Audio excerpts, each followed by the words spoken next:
everybody, welcome back to another episode of Teardown. Today we're going to be doing a very interesting and delicate teardown of the Vaxee NP-01. Now this mouse, as I talked about in my full review, is a much bigger, bulkier version of the NP-01 OS I covered previously, and I really do like the bigger shape as it fits much more naturally inside my hands, but just like all of others Vaxee's mice, the internal build quality on this mouse is very complex, and while this unit is on paper serviceable, actually serving as it is a little tricky, just as we saw on the NP-01 OS. And when I did take that unit apart, I somehow managed to break my left click, and I still don't know how I managed to do that. And today we're going to be taking down this mouse, and I'm praying the mouse is going to survive the process. Now, as a quick disclaimer here, due to the complexity of the internals of the NP-01 and of all of Vaxee's other mice for that matter, this is not a mouse I'd recommend you actually take apart unless you absolutely have to. If there is a physical problem with your mouse, send it to Vaxee under warranty for them to work on it, as again, the chance of you breaking something on the inside of this mouse is extremely high, as there is a lot of very delicate ribbon cables, and also just due to how the clicks are anchored and how the clipboard, because it's a separate PCB design, is anchored, there can be a lot of things that can go wrong when you take this mouse apart. So this is not a mouse I recommend taking apart unless you absolutely have to and you have no warranty coverage from Vaxee. So just proceed with your own risk, as these mice are very difficult to service. But aside from that, as always, to do a teardown, you will need a couple things. Firstly, having a precision set of screwdrivers is going to be very helpful. Now, the two bottom screws here are torque screws, so you will need special bits to get these off, but once you get these off, all the rest of the screws inside the units are just various size Phillips heads. So you'll just need a special screw to get these two base screws off, and then everything else is pretty easy to access, so having a universal kit is very helpful. Also, having somebody to keep track of your screws like an ice cube tray or a magnetic mat is also highly advisable, as a lot of the screws inside this mouse cannot be mixed interchangeably and they have to go exactly back where they were taken out, so make sure you have somebody to keep track of your screws and where they went inside the mouse. And a new thing we're going to need to take down the NP-01 is some masking tape, which is going to be used to hold down the cables as we work on the inside of the unit, because they can get in the way and they can be a little hard to deal with. So having some tape like masking tape is going to be very helpful for tearing down the NP-01. And lastly, having somebody keep your mouse in place like a cloth or a mouse pad is also highly recommended, just to make your teardown a little easier. But once you have all that, you're ready to go ahead and take down the Vaxee NP-01, so let's go ahead and get right into it. Now, to gain access to these screws, you will need to remove the bottom set of skates on the mouse, so keep that in mind, but they are very easy to remove as there is a small little skate removal ramp right here. But once you have the bit, you can go ahead and remove the two screws from here and here. Now with those screws removed, go ahead and make a pincer with your fingers as you always do and put some pressure onto the side of the mouse and see how the back will kind of open up like that. And then take a fingernail or a pry tool and run it along the sides of the shell to disconnect it. But you will notice that as you go towards the front of the shell, it gets a little more tense, and there's a good reason for that. As you can see here, the top of the shell actually anchors into these little divots right here. So you need to take the shell and kind of pull it off from the top like this and gently separate it. Now don't rip the shells apart, because as you can see, there are a lot of ribbon cables on the inside here, which we will need to disconnect. So we'll go ahead and start off by removing the battery, which we can do by just gently wiggling this connector. And then next we'll go and remove this one here, which you can just gently pull the cable out. We'll do the same for this central one here. And again, be very delicate with these. And lastly, we have the one for the side button PCB.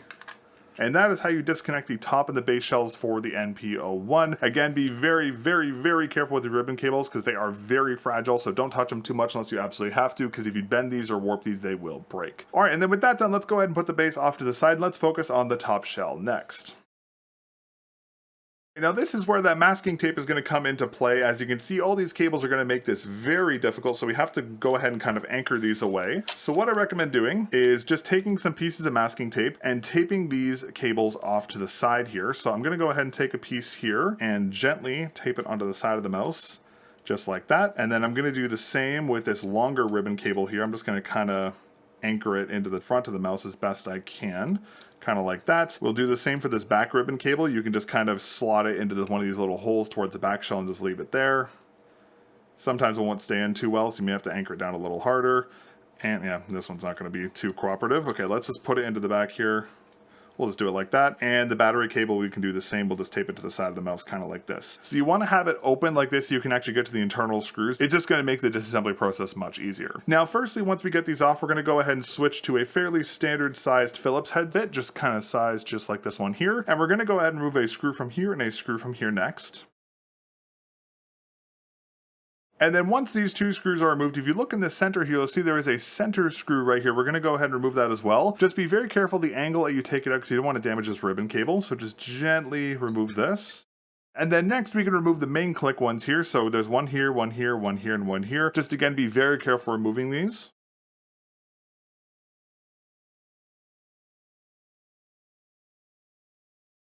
Alright, and then with the main click screws removed, next you're going to have to go ahead and remove the main clicks, but as you can see, there's not really a lot of space for you to get a finger in here. So what you're going to do is you're going to flip the mouse over and you're actually going to press up at the top of the click here, and you're going to go ahead and put pressure in until it comes loose, and you're just going to very gently pull it out of the shell. Now sometimes it will get caught on things, which means you kind of have to take it at an angle, kind of like this.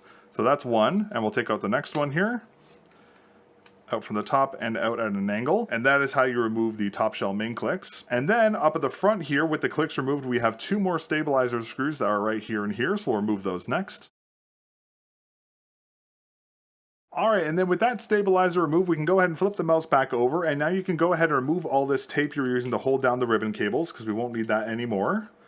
So remove that, again, just be gentle with the cables. And then what you can do is you can go ahead from the back here and you want to kind of lift into the back of the mouse here, and you want to gently pull up as best as you can. There'll be a little bit of a snap and this entire central piece will pull out of the shell. Now make sure you don't pull it straight, you want to pull it up at an angle so it kind of comes out of the shell like this. And that is how you remove the central structural component that houses all the PCBs. Now quickly I wanted to talk about these side buttons here. Now as you can see, they do use a fairly normal connector here, as there's a clip here and here, but there is also this central clip in the middle here. Now this plastic clip actually holds these clicks in place, and as you can see, because there's these little standoffs here at the top to add some rigidity to the side shell, because of these you have to take the clicks and angle them out and pull them outwards, so they kind of have to go in.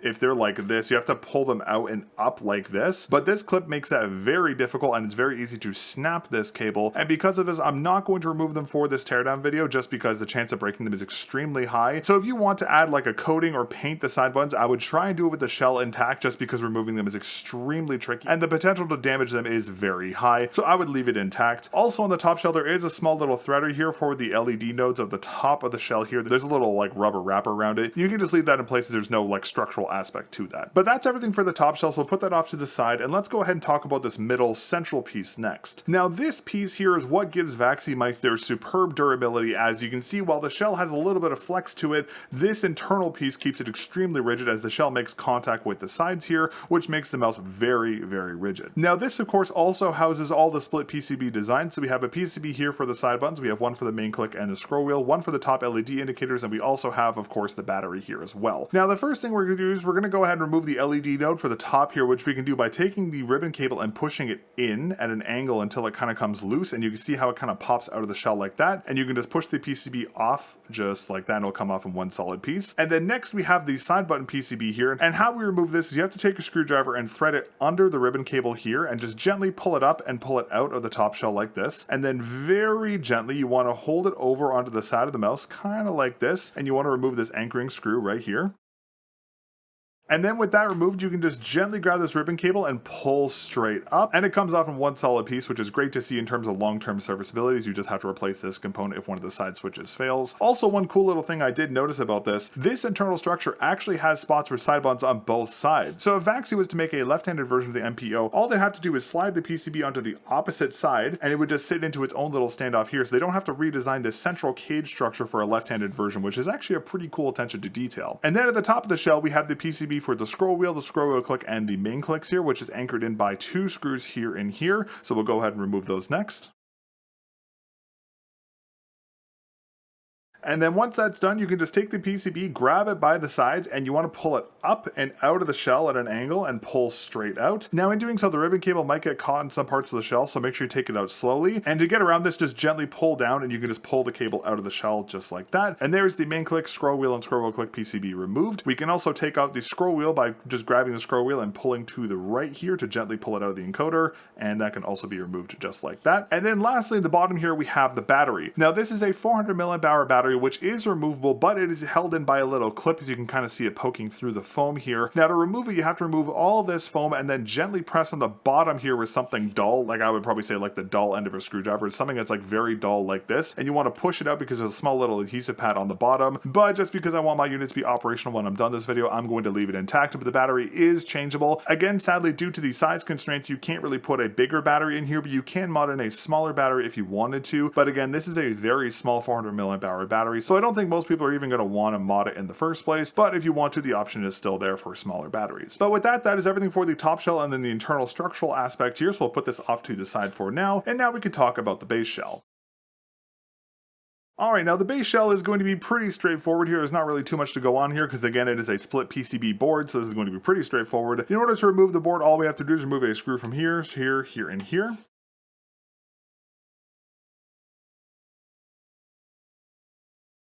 Alright, and then with all those removed, you can just gently grab the board and just pull it straight out of the shell. Just pull it straight up just like that, and it will come off in one solid piece, just like this. Now, as you can see also, there is a bottom slider button here, so again, be very mindful of that because there is, of course, this here, so this will have to correspond to the proper values, so make sure you keep note of that. And I would also avoid flipping the unit over, as all these control buttons can fall out very, very easily, and they can be a bit of a pain in the ass to put back in if they do fall out, so I'd recommend keeping the PCB flat. If this slider button does fall out, you want to orient it where if it's put down to the bottom, it's orange, and if it's up at the top, it's green, kind of like that. You can also tell how to put it back in properly because there is a wider wall towards the right hand of the PCB, so make sure you put it in like that. And again, if one of these plastic pieces fall out, it goes black, black, red. Pretty self-explanatory in these, but if they do fall out, they're pretty easy to reassemble. Alright, but with that, that's everything for the base shell here, so we'll put this off to the side, and now we can talk about the PCB layout and the actual unit specs. Starting off with the main PCB, we have a pretty self-explanatory layout here. We have the custom Pixar 3395, which is developed in collaboration with Pixar, and we also have the Pixar MCU. I don't remember the exact SKU for it off the top of my head, but again, it isn't a Nordic MCU like most mice use nowadays. It is a Pixar one. Vaxee works very closely with Pixar on all their sensors, so generally speaking, we've seen them use custom sensors and custom MCUs before, so this isn't exactly surprising in terms of a Vaxee mouse, but compared to other high-performance mice in the market, this may be a little different. In terms of the side button PCB, we have the two 1.0 black shell white dot switches, the micro versions that we've seen Vaxee use on all their previous mice, which are just a heavier version of the full-size box switch. And again, as I mentioned in my full review, they do have a really good click feel. And again, if one of these switches do fail due to their lower lifespan, you can just slot in a new PCB very easily, which is a great attention to detail I love to see on split PCB designed mice, just like the Vaxee mice. We also have this top LED indicator I mentioned earlier. Now, there's no real specs to this per se, but I just wanted to highlight this again, is that most of the time LEDs are actually on the main board itself, but for the Vaxee mice, it's on a split PCB. So this is a bit of a unique thing, but I wanted to highlight this again. And lastly, we have the main PCB here with the two 1.0 black shell pink dot switches for the main clicks, the same 1.0 black shell white dot switch for the scroll wheel click here, and the ALP 7mm encoder Vaxee uses for all of their mice. Again, this is a fully mechanical encoder, so it feels a little different compared to the normal encoders we see on most mice nowadays, but it still does feel very good. Alright, now that we've talked all about components, let's talk about weight next. Alright, and just as a precursor here, as I talked about my full review, Vaxee says that the NP-01 is going to weigh anywhere from 71 to 72 grams, and my unit without the skates weighed around 70 grams, and seeing as most full-size PTFE skates, like the ones that come stock on the NP-01, again I don't have them here, but that's what the mouse comes with by default, weigh around 0.7 to 1 gram, I'd expect this mouse to weigh around the 71 gram mark, which is within the advertised weight spec. Starting off with the top shell with the side button still installed and the little rubber threader for the top shell lighting here, it weighs approximately 17.8 grams. The base shell with all the control buttons weighs around 11.6 grams, and the central support structure with the 400 mAh battery still installed weighs around 15.5 grams, but again keep in mind this 400 mAh battery is probably accounting for 4 or 5 grams of this total weight. Next we have the main board, which weighs 9.7 grams. We have the top shell LED indicator with its ribbon cable, which weighs 0.3 grams. We have the scroll wheel and main click PCB, which weighs collectively 3.4 grams with its ribbon cable. The scroll wheel, which weighs around 2.5 grams. The side button PCB with its ribbon cable, which weighs approximately 0.7 grams, the two shell buttons, which collectively weigh 6.2 grams, and all the miscellaneous screws inside the NP-01 collectively weigh 2 grams. Alright, now that we've talked about component weights, we'll put that off to the side for now, and now we can go ahead and start our reassembly process, and we're going to start off with the base shell.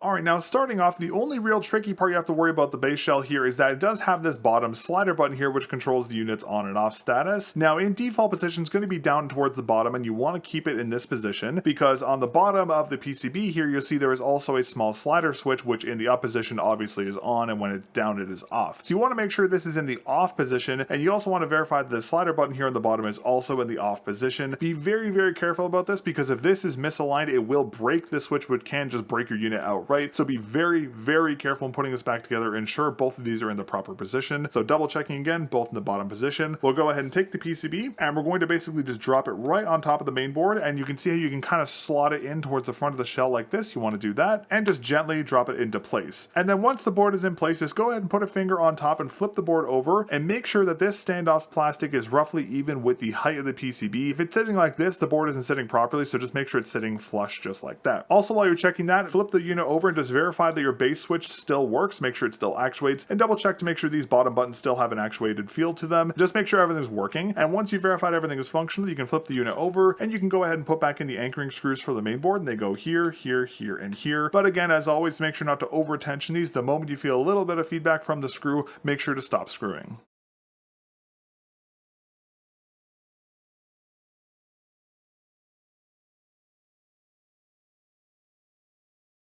Alright, now with all those base screws installed and to make sure they're tensioned properly, go ahead and put your mouse on a flat surface and make sure the base doesn't have any wobbling to it. Again, the NP-01's base is quite thick, so I don't think this is going to be realistically an issue of the base warping. If you do notice that your base isn't even, just go ahead and take out all these screws and re-anchor them, and again, make sure not to over tension them. With that done, that's pretty much everything for the top shell here. It's pretty straightforward, so we'll put that off to the side. And now we can go ahead and start on the top shell, and we're going to start off with this central support structure.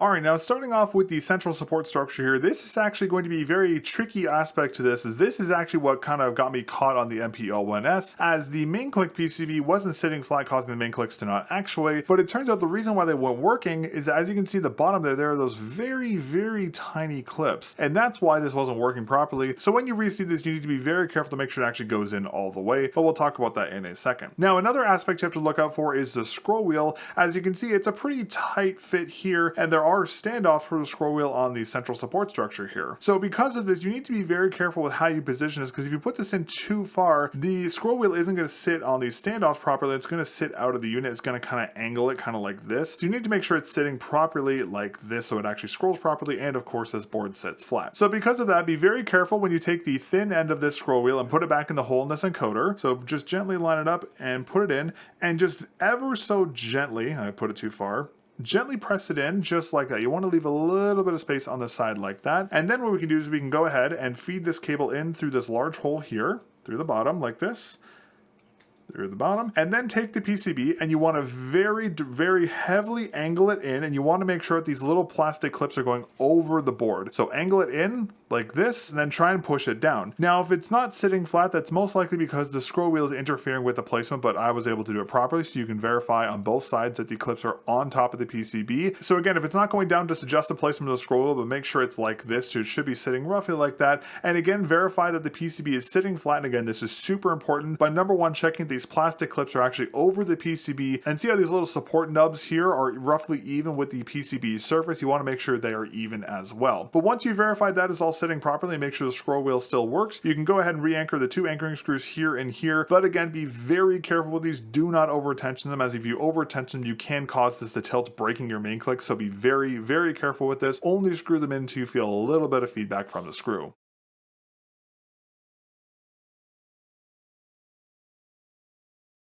And then with those two screws installed, just verify that the rest of the board is sitting flat, and make sure this isn't untensioned, it didn't kind of warp or cause any unevenness, but it looks good. Make sure your scroll wheel still actuates, and you are good to go. And then next up, we can go ahead and put back in the side button PCB, which is pretty easy to do. You just have to make sure you put it in the proper orientation. So go ahead and grab your top shell and see how the buttons are facing the left side of the mouse. You want to make sure you put the side button PCB into the left side here. Now, thankfully, this is much easier than it was on the main clicks. All you do is slot the PCB into that little holder, and you can see how there's those little nubs on the side. You literally just drop it into this and just slide it into place, just like that. Now, the tricky part about this is you have to make sure this is sitting completely flat, and you also have to make sure this ribbon cable is out of the way so you can put in the central support screw. So getting this in is a little tricky. What I recommend doing is putting the screw on the end of your screwdriver ahead of time, and then pick this up, flip this over, and with your finger just press this down into place to make sure it's sitting flat, and then you can go ahead and put back in the screw. And make sure this one is snug, because again, if this PCB is uneven, it's going to cause issues with your side buttons. But once that's done, just verify this ribbon cable is in place, and then you can feed it through the top part of the shell. Just kind of like this.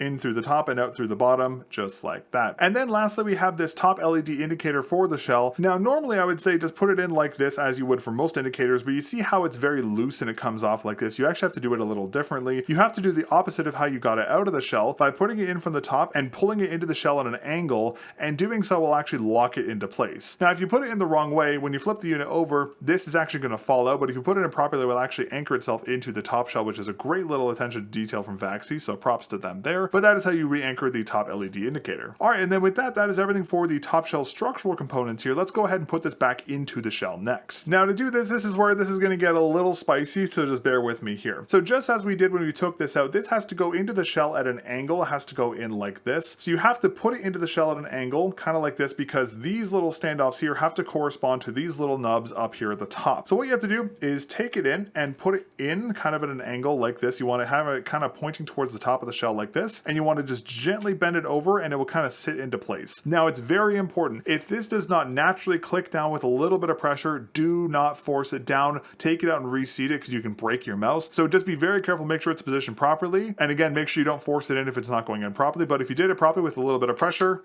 it should clip into place just like that. And you can verify that it's in the right place because you can see the standoffs here on these sides here are roughly even with the top shell. They may need a little bit of a press, but they should go down just like that. Now that that's done, we're going to go ahead and flip the unit over, and we're going to go ahead and put in the 2 anchoring screws for the top shell that go here and here. Now again, just be very careful with these because these do strip very easily, so just make sure you don't over tension these. And then when that's done, we're going to flip the unit over, and again, we're going to press down on these 2 standoffs right here and here to make sure they're sitting flat. And then we're going to go ahead and put in the 2 anchoring screws for here and here next. All right, and then once that's done, go ahead and grab your masking tape again and re-anchor all these kind of cables out of the way. So again, just kind of tape the back one just so it's out of the way when we do this reassembly process. Do the same for the side button ribbon cable here. And again, make sure this one's a little more taut just because it's going to make the putting the main clicks back in. So make sure to just give it a little bit of tension there. Do the same for the main ribbon cable here. And then lastly, one for the battery cable here. Just like that, just to make this a little easier. And then with that all out of the way, just take your finger and press down to make sure the top shell is clipped in properly, and then go ahead and put back in this anchoring screw that goes right here. Again, just be mindful of this ribbon cable. And then with that secured, we can go ahead and re-anchor our shell buttons. Now this is going to be a little more interesting than it normally is just due to the complexity of doing this, but I'll walk you guys through the process. Now what we have to do is we have to put the main clicks in through the top of the shell through this kind of little divot hole like right here and here. And then you have to kind of put them in at an angle and line them into place just like that. And if you did it properly, they should just sit into place, and then you can press it down just like this just to anchor them into the shell. But you have to be very mindful. As you can see here, we have a ribbon cable here for our side buttons. I'm not sure if you can see it through the top shell there. So you need to be really careful when you put this in, as specifically the left click's little stabilizer here can catch on the ribbon cable and potentially damage it. So be very mindful of this. So we're going to angle the click into the top shell like this, and then once we get it roughly in place, we're going to move it over. You want to make sure it's roughly sitting properly in the top shell here just like this, and then once it's kind of aligned with its standoffs, just take your finger and click it into place. Now hold it down, just double check the top click here. Sometimes it will go into the shell like this and you have to kind of move it over its stabilizer as you had to do earlier. So just keep that in mind. But once that's in place, you can press it down and then you can go ahead and re-anchor the screws. Now again, as always, when you re-anchor main click screws, be extremely careful with these. Do not over tension these main clicks, because if you over tension them, you'll ruin the buoyancy of the clicks, making them inoperable. So only screw these screws in as you feel a little bit of tension from the screw. Do not over tension these screws under any circumstances. Okay, and then with those screws in, go ahead and check your main clicks. Make sure they have that nice snappiness to them. And you can also make sure that they're installed properly, as if you run your finger over the lip between the top shell and the clicks here, there shouldn't be too much of a gap. You should just be able to run your finger smoothly over it. If there's a big ridge, they're not tensioned properly, so make sure you re-tension them, but they should just be smooth just like that. And again, just make sure they have that nice snappy buoyancy to them. We'll do the same process for the next click. So in through the top of the shell here, through the bottom, and we want to just angle it into place just like this, get it over, and then once it's roughly in place, press down with your fingers just to kind of push it into place like that. Double check at the top, make sure it's over the stabilizer, which it is here. And then we can re-anchor the 2 screws. But again, as I just mentioned, be very careful. Do not over tension these under any circumstances. Make sure it's sitting roughly flush with the top shell. Again, just take your thumb and just press it in to make sure it's sitting completely flat. And that is the main clicks anchored into the NP-01's top shell successfully without breaking them like I did on the NP-01S. Next, you can go ahead and remove all this tape we used to hold down these cables, because we're going to be putting them back in next. And with all that tape removed, we can go ahead and reassemble the top and the base shells, which is the most complex part of this teardown process.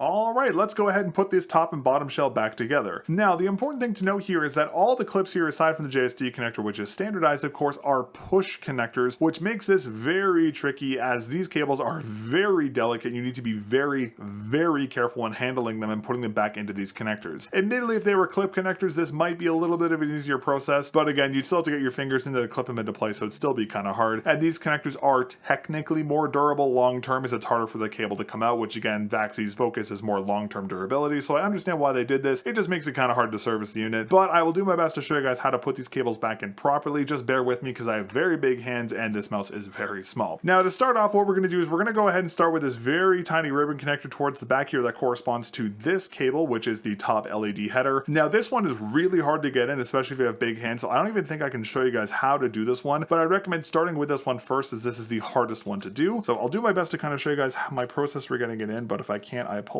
just because it's so small. Okay, I got lucky that time. That was actually pretty easy. The cable goes in like that, and then next up we can go ahead and anchor in the big one towards the middle of the shell right here, which is going to correspond to this connector, which I'll do my best to show again. Like that, and then just gently push in, make sure it's sitting flat just like that, and then we can do the side button cable. And lastly, we have the JSD connector for the battery, which is much easier than the ribbon cables, which you can click it in just like that. Now, before you move on, before you clip the shells together, turn your mouse on, verify that these side buttons work, verify your scroll wheel works, verify your clicks work, verify everything functions on this mouse before you put it back together, because again, taking this thing apart is really hard. If for whatever reason some of your buttons aren't working, it's most likely because the ribbon cable isn't sitting properly, so reseat the cable and that should fix the issue. If that still doesn't fix it, it may be another technical issue with the mouse, but again, if you follow my instructions closely, you shouldn't have any problems. But once you've verified everything is functional, go ahead, turn the unit back off, and then up at the top of the shell, you can see how there are these little clips here, and those correspond to these little clips towards the top of the shell. So angle the shells together, and you want to just push it in, see how it's flush like that, and then you can just press the rest of the shell back together. Now it will be a little loose towards the back without the anchoring screws, so go ahead and grab your hex bit again, and grab your anchoring screws, and you can go ahead and re-anchor those. And then with those screws installed, just go ahead and put back on your preferred set of aftermarket gates, and you have successfully disassembled and reassembled the Vaxee NP-01.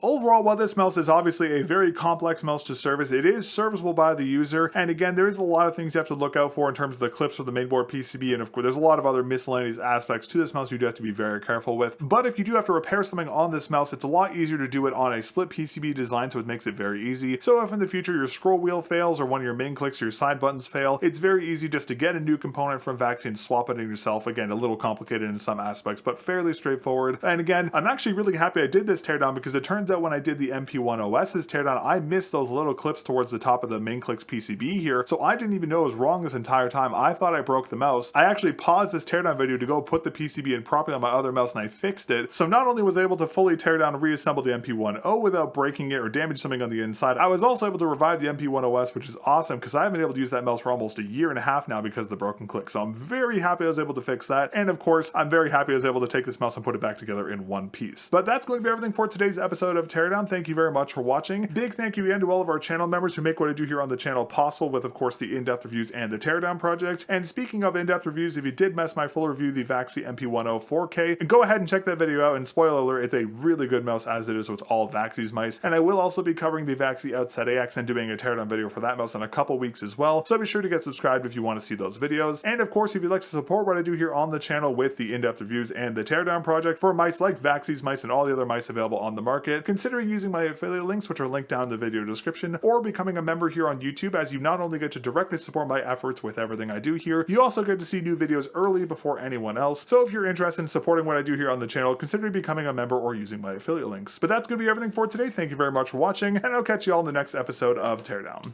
Peace.